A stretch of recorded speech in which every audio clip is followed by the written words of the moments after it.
The Alabama Farmers Federation and the Alabama Farmers Cooperative proudly present Simply Southern with your hosts Jim Allen and Mary Johns.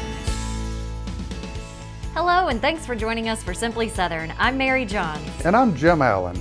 Burger and pizza chains have had a great run in the fast food world, but there's a new kid in town that's proving Southern chicken salad also has a place at the table. We love our culture inside Chicken Salad Chick, and we're excited to introduce it to the rest of the country. For teachers, learning doesn't stop just because school's out.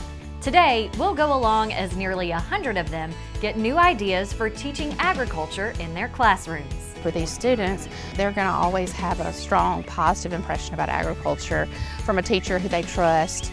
Sydney Phelps of Bonnie Plants will show you how eating a rainbow can be delicious and nutritious. But when we return, an Alabama Gulf Coast tradition turns 70 this year. We'll head to our state's seafood capital for the blessing of the fleet.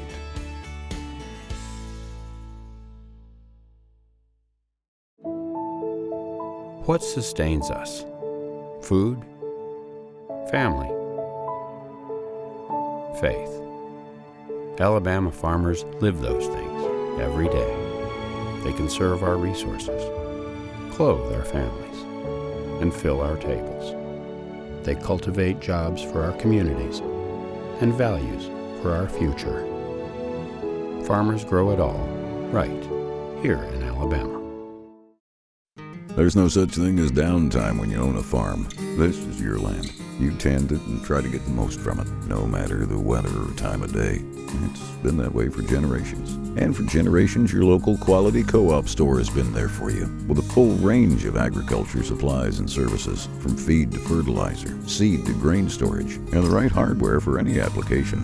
You'll always find what you need, plus friendly, knowledgeable advice at your local quality co-op store. There's one near you. Our state's Gulf Coast is a favorite destination for its white, sandy beaches. But don't forget about the delicious, fresh seafood, a point of pride for the small fishing village of Bayou, Batre.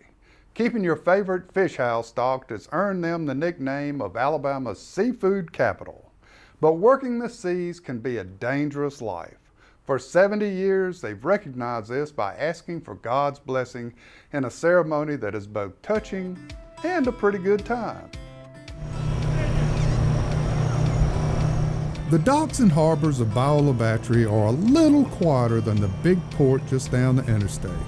While these boats may be a little more modest than their Mobile neighbors, what they bring in is vital to this small town's economy.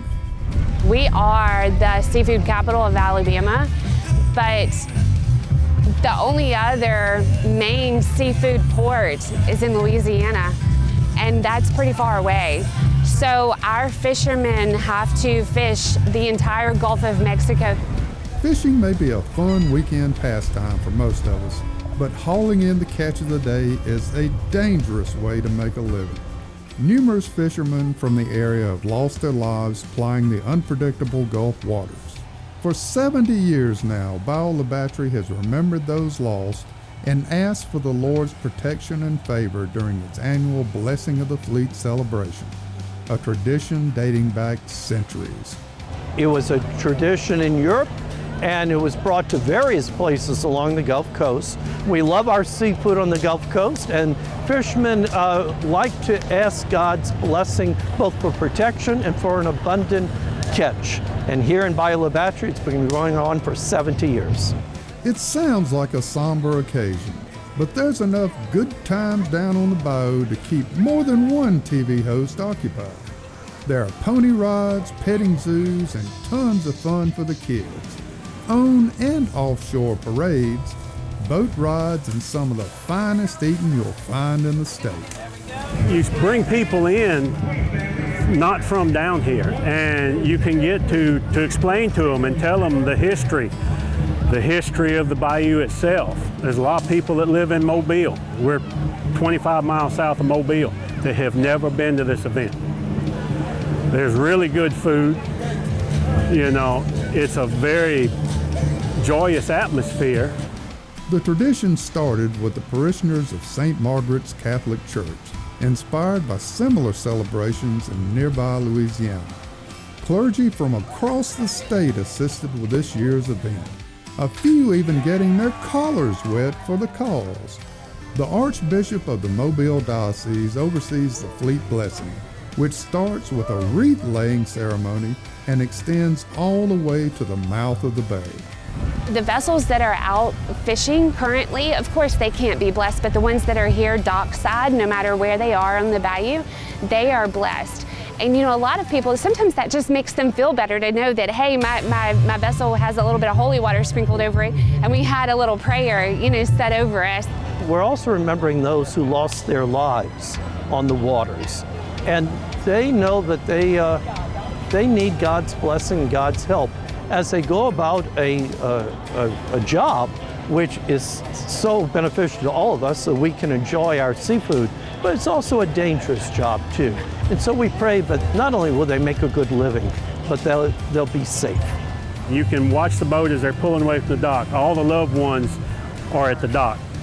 When the boat pulls away, they all leave and go to the mouth of the boat. They're all there to wave and to say their last goodbyes until they come back. Hopefully they come back. Some have not. I go fish with a gentleman and we make long runs. We fish tournaments. The last thing we do before we leave the dock is we say a prayer on that boat. We ask for safe runs out, good harvest, and to watch over us to bring us back home to our loved ones. Mary, you and I don't often get to occupy the same camera shot out on one of these stories. But good seafood like that will do it every time. Well, I found out some interesting facts about Bayou, Batre while we were down there. In the movie and book, Forrest Gump, it was the home to his friend Bubba and where Forrest lived while he was a shrimp boat captain. And the pirate ship, the Black Pearl from Disney's Pirates of the Caribbean movies, was also built in Bayou Batre shipyards. It's a neat place and what a unique and fun event. Definitely put it on your calendars. It's always the first weekend in May. Up next, we'll find out how one southern restaurant keeps people coming back for chicken salad. And it's more than just their recipe.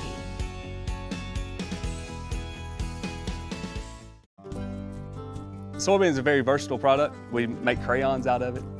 A lot of the combines you see rolling through the fields have a lot of plastic side panels that are made from a soy product.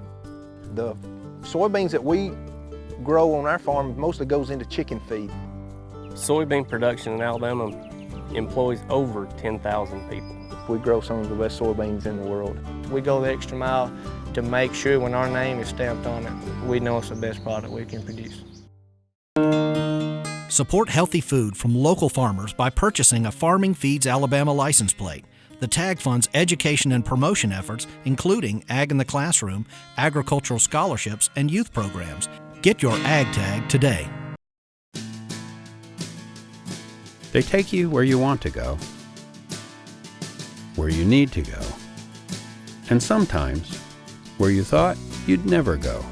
If we're lucky, the road of life is smooth, and the curves are just part of the adventure. All for a better life. Enjoy your road. Alpha Insurance. All for a better life. Pay your bill, file a claim, and more with the Alpha To Go app.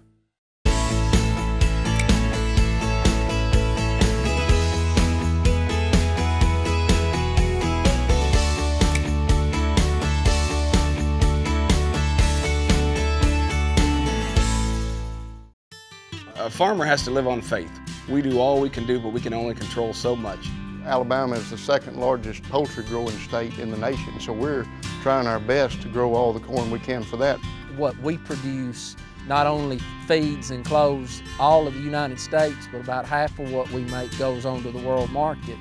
We've been able to improve yields, have some things that can help us produce a better crop. I'm proud of the product we make and proud that I can say I'm an Alabama farmer.